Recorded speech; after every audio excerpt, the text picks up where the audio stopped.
My own son looked me straight in the eyes, then said the words I never imagined I'd hear. "Dad, this isn't your home anymore. It's time for you to leave." I stood there in complete silence. The house I had spent 35 years paying for, the house where I raised him. Suddenly I was being treated like an unwanted guest. What my son didn't know was that I had already made a decision that would change all of our lives forever. If you enjoy emotional family dramas filled with betrayal, suspense, powerful life lessons, and unforgettable endings, don't forget to like, subscribe, and turn on notifications.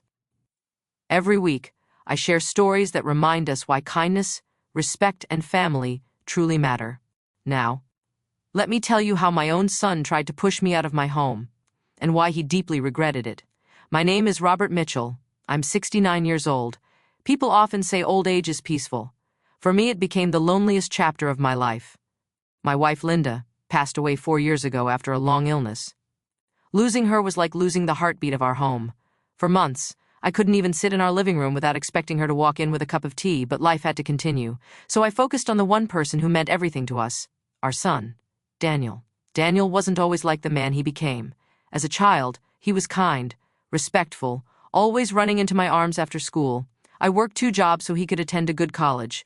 Linda and I sacrificed vacations, sold our second car, and even delayed retirement. Everything we did was for his future. And honestly, I'd do it all again. After college, Daniel got married to Sophia.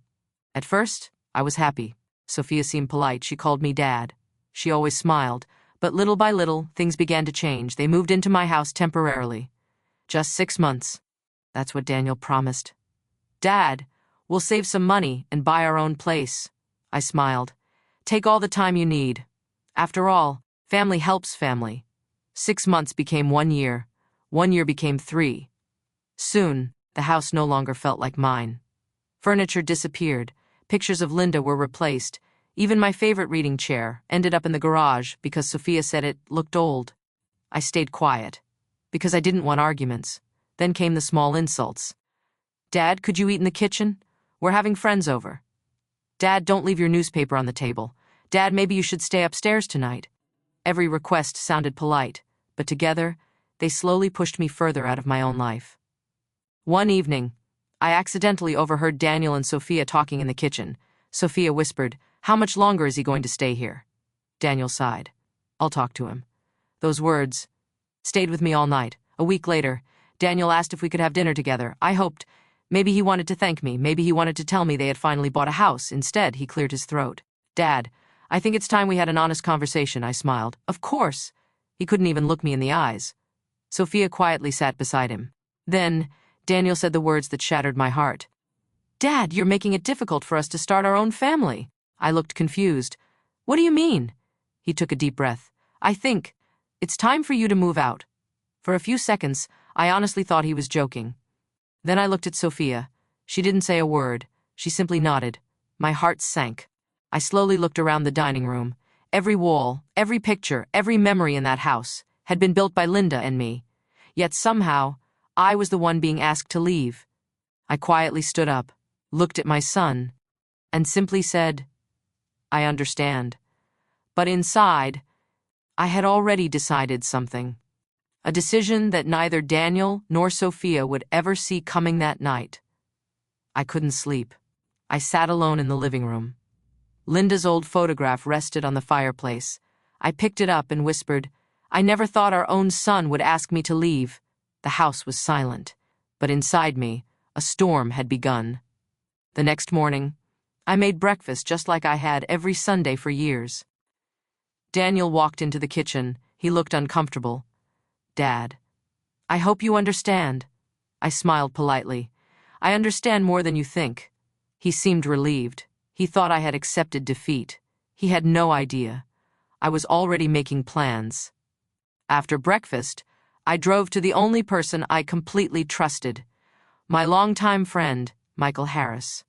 He wasn't just an old friend. He had been my real estate attorney for nearly 25 years. When he saw me walk into his office, he immediately knew something was wrong. "Robert, you don't look well." I sighed. "My own son wants me out of my house." Michael slowly removed his glasses. "He actually said that." I nodded. Word for word. Michael opened the property file. After checking a few documents, he looked at me and smiled. Robert, I need to remind you of something. I frowned. What? This house belongs to only one person. You. I looked at him quietly. Daniel's name isn't anywhere on the deed. Neither is Sophia's. You are the sole legal owner. Hearing those words felt like taking my first deep breath in weeks. I looked around his office. What would you do? Michael smiled. I won't tell you what to do. But I'll ask you one question. If Linda were sitting beside you today, what would she tell you? I closed my eyes. I could almost hear her gentle voice. Robert, never let anyone make you feel like a stranger in your own home. When I opened my eyes, my decision had already been made. 3 days passed. I acted exactly the same. I cooked dinner, watered the garden, read my newspaper. Daniel and Sophia believed everything had returned to normal. Sometimes, I even caught Sophia measuring the living room with her phone. She smiled while talking about renovations, new furniture, new paint, a bigger kitchen. She was planning a future inside a house that still belonged to me. That Friday morning, Daniel left for work as usual. Before leaving, he casually said, Dad, maybe you can start looking at apartments this weekend. I smiled. I'll take care of it. He nodded, completely satisfied. He thought I was finally giving up. The moment his car disappeared down the street, I picked up my phone. Michael, I'm ready. Less than an hour later. We met at the real estate office. Michael introduced me to an experienced realtor named Sarah. She carefully walked through the house, taking photographs, checking every room, the backyard, the garage, even the old oak tree Linda had planted. Finally, she looked at me. This home will sell very quickly. I smiled. I hope so. Within 48 hours, several buyers had already submitted offers. One of them offered the full asking price. No negotiations, no delays, cash. Sarah couldn't believe it. Robert, this is the strongest offer I've seen all year. I quietly signed the agreement, not because I wanted revenge, because I refused to spend another day feeling unwanted in my own home. The following Monday, everything became official. The house was sold. Closing papers were signed. The funds were transferred. Legally, the house no longer belonged to me, or Daniel. It belonged to its new owners. That afternoon, I packed only what truly mattered. Linda's photographs, our wedding album, a few family keepsakes, my favorite chair, and the old toolbox we'd bought together when we first moved in. Everything else could stay behind. They were only things. Memories travel with people, not houses. As the moving truck pulled away, I looked at the front porch one last time. I smiled softly. Thank you, Linda, for every beautiful memory. Then I drove away, peacefully, without telling Daniel that by the time he returned home from work, nothing would ever be the same again. That Monday evening, at exactly 5:42 p.m., Daniel pulled into the driveway after work. Only, it wasn't his driveway anymore. A large moving truck was parked in front of the house. Workers were carrying furniture inside. A bright sold sign stood proudly on the front lawn. Daniel slammed on the brakes. What? He jumped out of the car. This has to be a mistake. He ran toward the front door. But before he could reach it, a middle-aged couple walked outside smiling. The man politely asked, Can I help you? Daniel looked confused. I live here. The couple exchanged puzzled looks. I'm sorry. We bought this house this morning.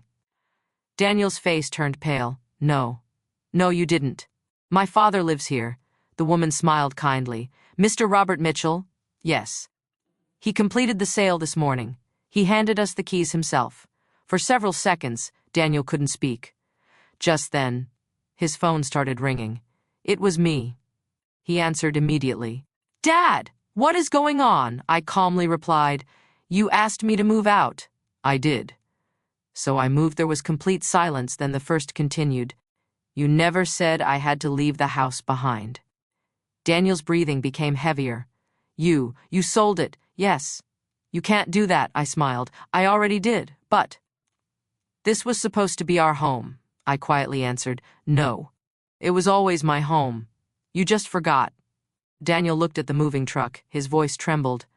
Where are we supposed to go? I paused, then answered honestly. The same question I asked myself. The day you told me I wasn't welcome. He had no reply. Because for the first time, he understood exactly how those words had felt. An hour later, Daniel and Sophia arrived at my new apartment. They looked exhausted. Sophia was crying. Daniel knocked on my door. When I opened it, he didn't look angry anymore. He looked broken. Dad, I'm sorry. I made the biggest mistake of my life. I invited them inside. Not because everything was forgiven, because kindness doesn't disappear, even when respect does. Daniel sat quietly, looking around my new apartment. It wasn't as large as the old house, but it was peaceful. Finally, he whispered, I thought you'd never actually leave. I smiled sadly. I didn't leave. I simply refused to stay somewhere I wasn't wanted. Sophia wiped away tears. This was all my fault. I gently shook my head. No. No family falls apart because of one person. It happens when good people stay silent. Daniel lowered his head. He knew exactly what I meant. After several minutes, he quietly asked, Can you ever forgive me? I looked at the family photo sitting beside my chair. Linda smiled back at me from the frame. Then I answered, I forgive you, his eyes filled with hope. But forgiveness doesn't erase consequences. You'll always be my son. But trust has to be earned again, he nodded. I understand over the following months Daniel called every week, not to ask for money, not to ask for a house, just to ask how I was doing. Sometimes we'd have coffee together, sometimes we'd simply sit in silence. Little by little, we started rebuilding our relationship, not because the past disappeared, but because both of us finally accepted the truth. Family isn't built on ownership, it's built on respect. One sunny afternoon, Daniel helped me plant flowers outside my new home. He suddenly looked at me and smiled. Dad, I finally understand. I looked at him. You spent your whole life building a house, but I nearly destroyed our family. I placed a hand on his shoulder. You learned. And that's what matters. As the sun began to set, I realized something. Selling the house was never about revenge. It was about self-respect. Sometimes, walking away is the only way people realize your value. Not because you stopped loving them, but because you finally started respecting yourself. If this story touched your heart, don't forget to like, subscribe, and share it with someone who believes parents deserve love, gratitude, and respect. And always remember, never make the people who built your home feel like strangers inside it. Because one day, the house may still be standing, but the family may be gone forever. The end.